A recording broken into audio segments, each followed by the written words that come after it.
So I had this idea. I have this sketchbook filled with ideas that have never been realized, so I figured why not bring some of them to life. Sometime around 2010 or 2011, I went to Sedona, Arizona. Inspired by that trip, I made these sketches. I call this the desert dwelling. The idea was a simple rammed earth box with a thin metal shed roof that folds down to become a wall. The dwelling would be divided into 3 spaces, the powder room, and sort of an open shower in the main space, with a little kitchenette, although I'm not quite sure what I was thinking with the open shower, to be honest. After drafting the house in AutoCAD, I moved on to building it in Rhino 3D, where I'm able to flush out the rest of the design before making all of the pieces. Then I'm able to lay everything out in Illustrator, give it color, and print. Thankfully, the entire model fits on a single sheet of 11 by 17 paper. I start by scoring on the folding lines, vertical lines first, and then horizontal lines afterwards.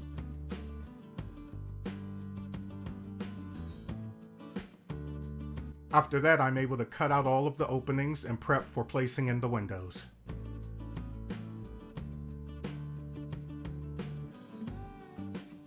I use this microfiber cloth to wipe away any dust on the clear sheet that I'll be using for windows.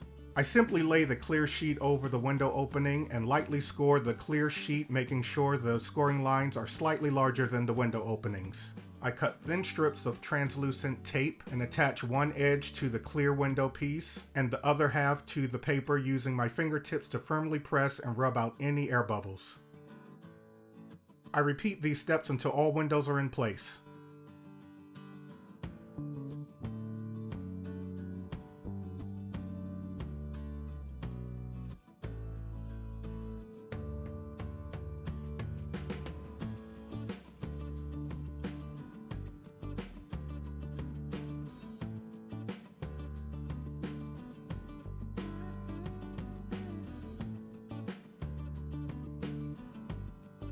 After all windows are taped in, I can now start removing pieces from the main sheet.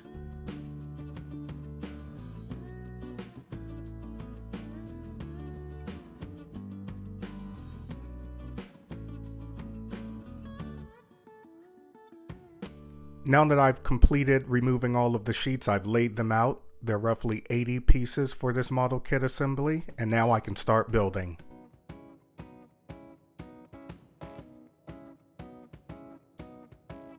I start by coloring in all of the white areas exposed from the folding lines. I do this for all walls, the floor, and interior pieces.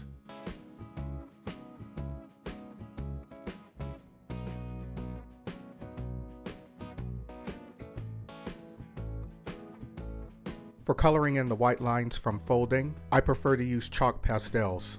It's important to know if you're building with paper, this can also be done with crayons or color pencils.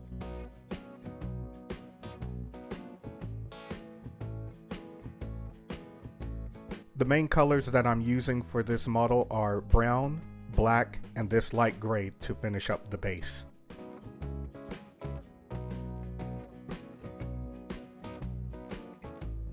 Afterwards, I use this eraser to clean up any chalk fingerprints I may have left behind while coloring.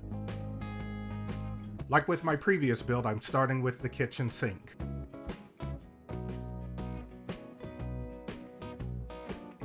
That's all I have to do is fold the sides and place tacky glue along the tabs to create a box with an open top. Then I set it aside until it's needed.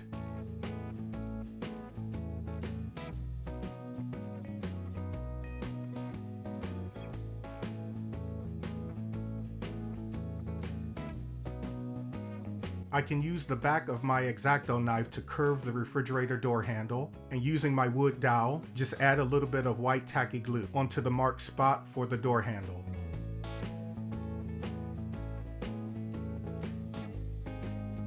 Up next is the kitchen counter. I add a little bit of glue to the underside for the sink and place it in.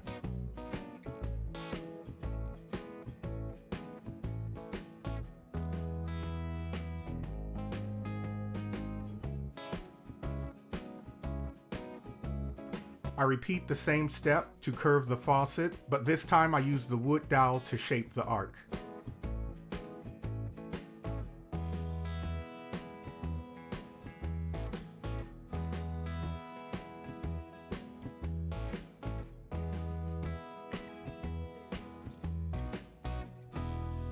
After spreading a little bit of glue on the tabs, I can now place the counter onto the kitchen cabinet face.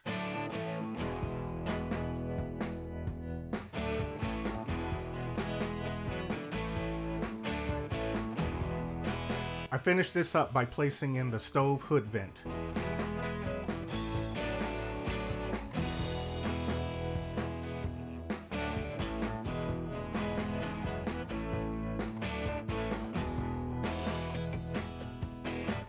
This short wall is attached to the kitchen and then will be attached to one of the main exterior walls.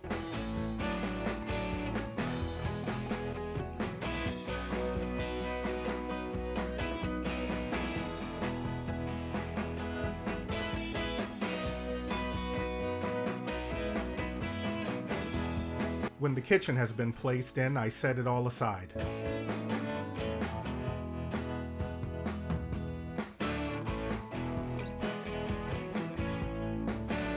Next, I start placing in the front door. It's set back into a little nook and will have a deep overhang for protection from the elements.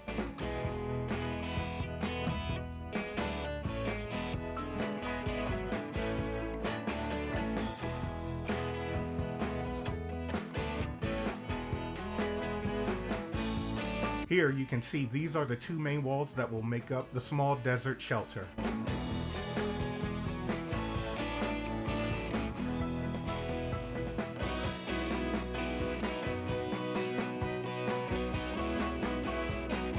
Here I'm attaching the bathroom sink faucet that's going to be wall mounted.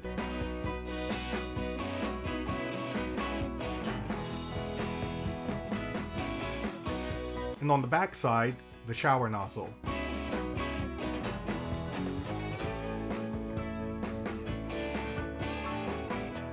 Alright, up next is the deep stone sink. It's designed to look like a single piece of stone floating on the wall. Again, I spread a little glue on the side tabs and attach it to the interior wall. On a side note, if this were a real bathroom, this would be an extremely expensive wall and sink, because they would be covered with Caesar stone, which is roughly $125 per square foot.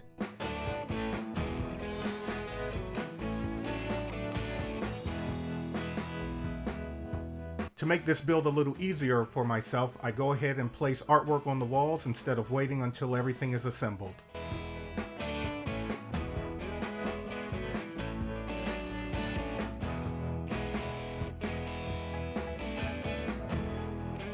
Wrapping up the bathroom, I go ahead and assemble the toilet and glue it into the back wall. It's kind of a unique design because the bathroom is more like a powder room.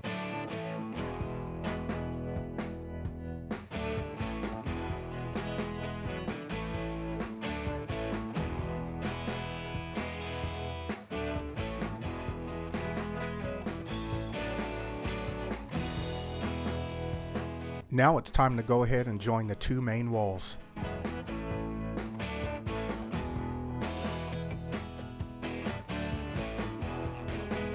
And here's the progress.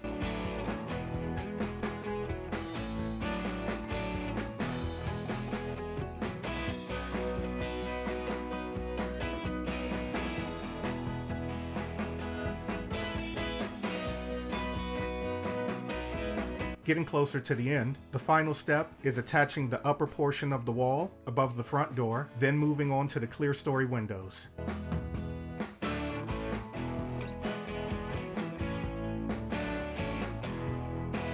These windows will wrap around three sides of the shelter, letting in a lot of natural light.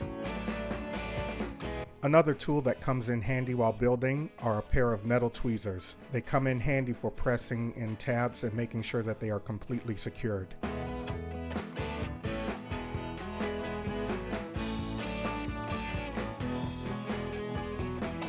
Setting that aside, I go ahead and start assembling the furniture, starting with this nice queen-size bed.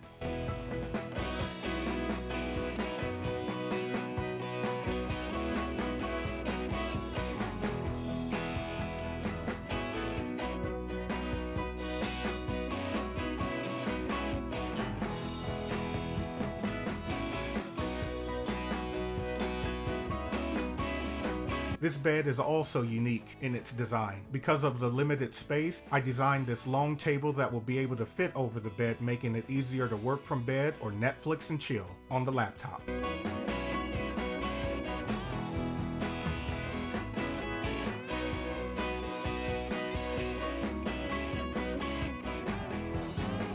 This piece is a vase or vase, however you would like to say it. To shape it, I simply wrap it around the wood dowel to form a cylinder. A little glue along the edge and I place in the dowel to shape it, and it's done.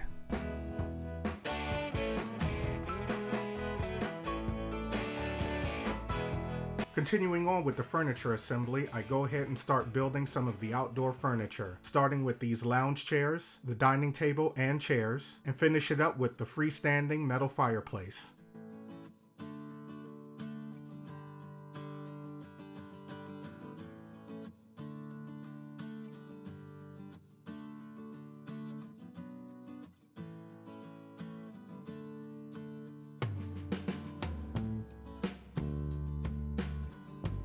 The freestanding fireplace, which you'll see in a moment when it's completed, was inspired by the freestanding mid-century modern fireplaces, except for I went with a rustic finish instead of the bright colors that they were typically painted.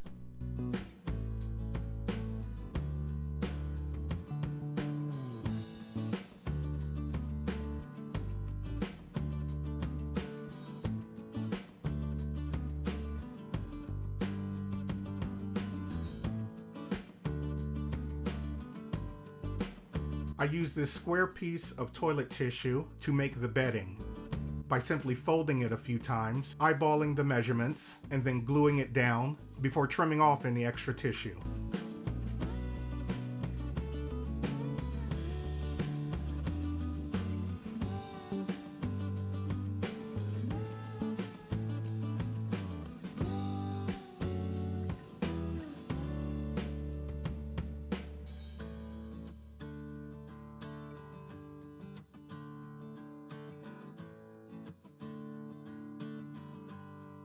I place the finished tissue over the bed and press firmly at the edges so that it looks like a real blanket.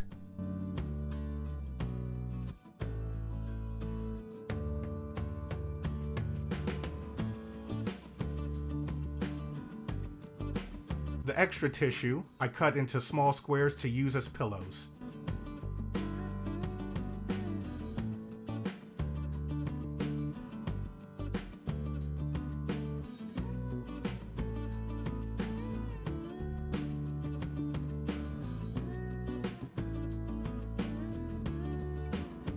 I color a piece of tissue with chalk pastels to create a comforter and 2 more pillows to match.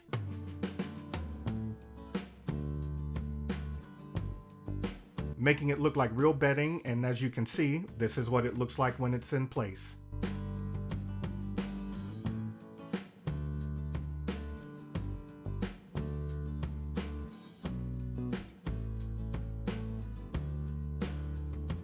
Before gluing in the interior furniture, I'll go ahead and attach the laptop and vase to the movable table that goes over the bed. For flowers, I cut up old dried baby's breath to place in the vase.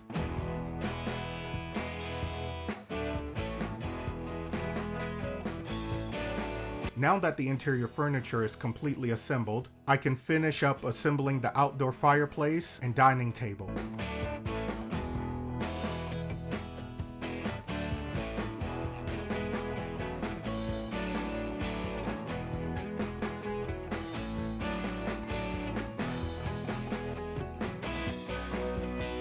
There are roughly 10 pieces of furniture that make up the outdoor set. Each piece had to be scored, cut, and colored. Quite frankly, it felt like it took forever to assemble.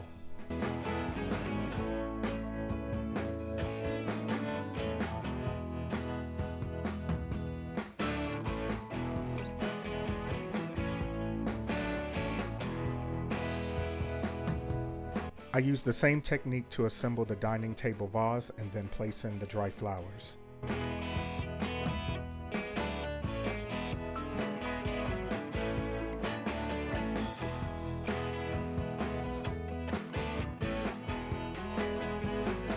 Here you can see all of the furniture has been assembled and it's ready to be placed into the miniature. Before the furniture can go in, I start with this rug I found online. I thought it was a very nice modern interpretation of the Southwest style. I then use my dowel to spread glue on the bottom tabs of the main walls, and then painstakingly and section by section place the walls onto the floor base, leaving the main wall with the large window for last.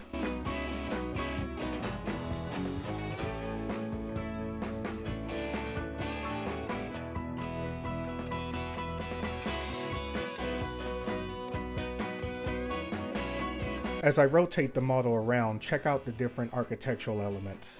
Notice how the rammed earth wall meets the rusted metal walls, and the interior bathroom ceiling is lower over the toilet and it will change height in the rest of the space. And the large picture framed window from the interior should look as if the landscape is a painting. The final step for the main entry is placing in this small roof overhang. It frames the front door as you would approach the shelter. With all that out of the way, I go ahead and place in the bed and desk. This completes the interior furniture layout.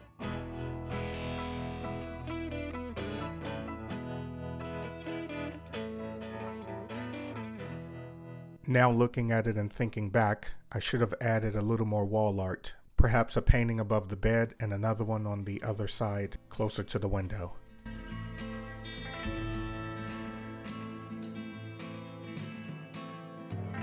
And we're almost done. I grab my trusty dowel and begin to spread glue onto the upper wall tabs and prep for the placement of the clear story window section.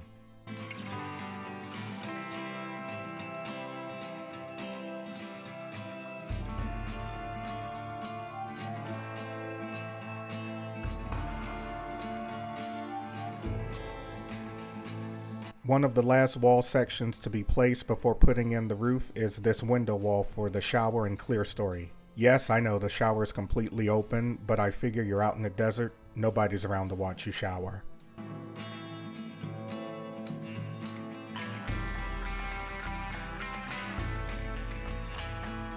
And finally, I place on the shed roof. The shed roof is a unique design. It has a rusted metal finish and folds down to become the exterior wall for the bathroom and shower. It features this long window that folds and becomes the skylight that extends into the main space.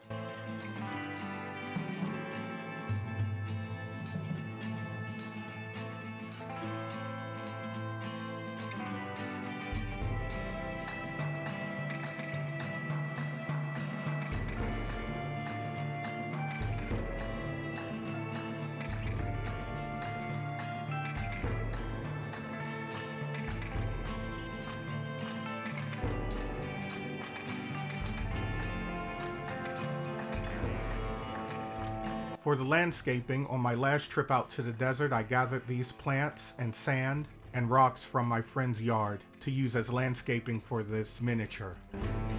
I hope you enjoyed this build, and if you've made it this far, I thank you so much for watching. I hope you will like this video, or even better, subscribe to my channel and join me as I continue building more architectural miniatures.